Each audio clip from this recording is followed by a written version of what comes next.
Praise the Lord. ஆண்டவராகிய இயேசு கிறிஸ்து நாமத்திலே வாழ்த்துகிறேன். தேவனுடைய பிரசன்னமும் கிருபையும் உங்களோடு இருப்பதாக.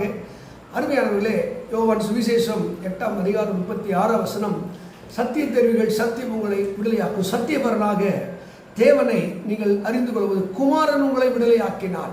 குமாரனாகி இயேசுவை எந்த மனிதன் அறிந்து கொள்ள முற்படுகிறார்களோ அவர் தெய்வீகத்தையும் அவருடைய வல்லமையும் அவருடைய பரிசுத்தத்தையும் அவர் வந்த நோக்கத்தையும் எந்த மனிதன் அறிந்து கொள்ள முற்படுகிறானோ அவன் எப்பேற்பட்ட பாவையாக இருந்தாலும், எப்படிப்பட்ட சாபத்தில் இருந்தாலும், எவ்வளோ பெரிய வியாதியில் இருந்தாலும் அந்த மனிதன் விடுவிக்கப்படுகிறான். அதுதான் குமாரன் உங்களை விடுதலையாக்கினால் மெய்யாகவே நீங்கள் விடுதலை அடைவீர்கள். அப்போ இன்றைக்கி விடுதலைக்காக எத்தனையோ தியாகிகள், எத்தனையோ உயிர்கள் தியாகம் பண்ணியிருப்பார்கள்.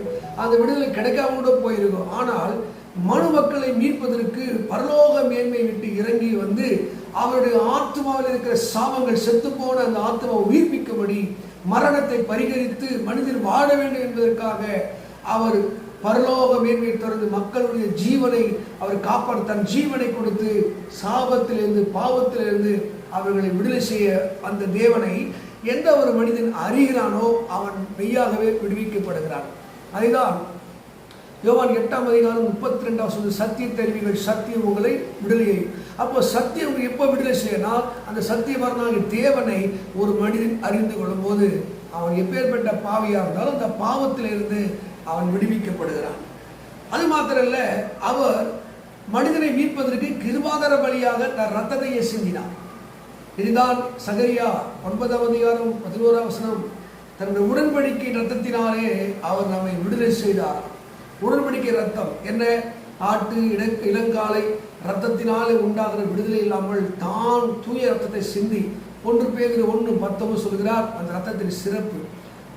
அங்கே லேவியராகமம் 11:17 படிக்கும்போது இப்படி சொல்கிறார், மாம்சத்தின் உயிர் ரத்தத்தில் இருக்கிறது. அப்போ ரத்தத்தை சிந்தி உன்னை என்னை மீட்பதற்கு அவர் பரலோக மேன்மை இறங்கி வந்தார். யார் அந்த உடன்படிக்கையின் ரத்தத்தை நம்புகிறானோ அந்த ரத்த சகல பாவங்களை கழுவி சுத்திகரித்து அந்த மனிதனை பரிபூர்ணமாக செய்கிறது. இயேசு ரத்தத்தை இங்கே விசுவாசி. அதுதான் யாத்திராங்க புத்தகத்திலே அங்கே 12ஆம் அதிகாரம் 7ஆம் வசனத்திலே இஸ்ரவேல் மக்களுக்கு ஒரு பாதுகாப்பை விடுதலை செய்வதற்கு ஆட்டுக்குடைய ரத்தம் ஒவ்வொரு வீட்டு நிலைக்காலிலே பூசப்பட்டது.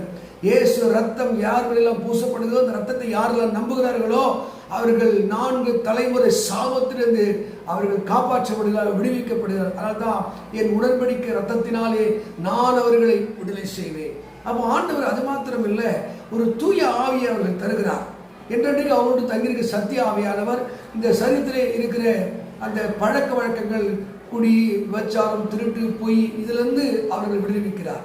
2 பேதுரு புத்தகம் 3:17 வாசிக்கும் போது, கர்த்தரே ஆவியானவர், கர்த்தருடைய ஆவி எங்கே உண்டோ அங்கே விடுதலை அடைகிறார், அந்த மனிதன் விடுதலை அடைகிறார். அப்போ தூய ஆவியான ஒரு மனுஷன் மேல் இறங்கி வரும்போது அந்த மனிதன் அவன் விடுதலை அடைந்து பரிசுத்தமாக்கப்பட்டு நீதிமானாக்கப்படுகிறான். இயேசுடைய ஆவி ஒரு மனிதனை வார்த்தை விடுதலை செய்கிறது, ரத்த விடுதலை செய்கிறது, அவருடைய ஆவி விடுதலை செய்கிறது. அது மாத்திரமில்லை, அவருடைய மகிமைக்கு நம்மளை ஆயத்தம் பண்ணுகிறார். நீங்க கொலோசியர் 1ஆம் அதிகாரம் அங்கே 13ஆம் வசனத்திலே நம்ம என்ன பண்றாரா, இருளின் அதிகாரத்திலிருந்து நம்மை விடுதலையாக்கி, இருளின் அதிகாரம்னா இந்த உலகத்தில் இருக்கிற வறுமை, ஏழ்மை, தரித்திரம், பாவம், அசுத்தத்திலிருந்து அவரை விடுதலை செய்து அன்பின் குமாருடைய ராஜ்யத்தில் அவருடைய சபையில கொண்டு வந்து அவர்களை பேணி காத்து அவங்களை பரிசுத்தமாக்குறார். அதுதான் அருமையானவர்களே, நீங்கள் விடுதலை அடைய வேண்டும் என்பதுதான் தேவனுடைய சித்தம். பிசாசு எதிர்த்து போராட வேண்டும் என்பதுதான் தேவனுடைய சித்தமாக இருக்கிறது. அப்போ இயேசுடைய வார்த்தை உங்களுக்குள் இருக்கிற போது நீங்கள் விடுதலை அடைவீர்கள்.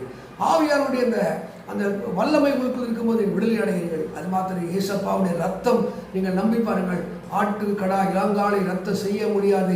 இயேசுவே எனக்காக ரத்த சிந்தி எனக்காக மரித்தீர் ஒரு மனிதன் விசுவாசிக்கும் பொழுது அவன் எப்பேற்பட்ட பாவியோடு இருந்தாலும் அந்த பாவத்திலிருந்து அவன் விடுதலை அடைகிறான். அது மாத்திரம் இல்லை, அவ்வப்போது வாழ்க்கையில் இருக்கிற அந்த போராட்டங்களிலிருந்து பரிபூர்ணமான விடுதலை தந்து இருளின் அதிகாரத்திலிருந்து நம்மை விடுதலை செய்கிறார். அதனாலே கர்த்தராகிய இயேசுவை விசுவாசியுங்கள், அப்போது வாழ்க்கை விடுதலை அடையும், பரிசுத்தப்படும். அவரை நம்புங்கள். இதுவரைக்கில்லாத ஒரு கணத்தை மேன்மை தந்து அவங்களை ஆசீர்வதிப்பதற்கு அவர் வல்லவராயிருக்கிறார். God bless you. God bless you.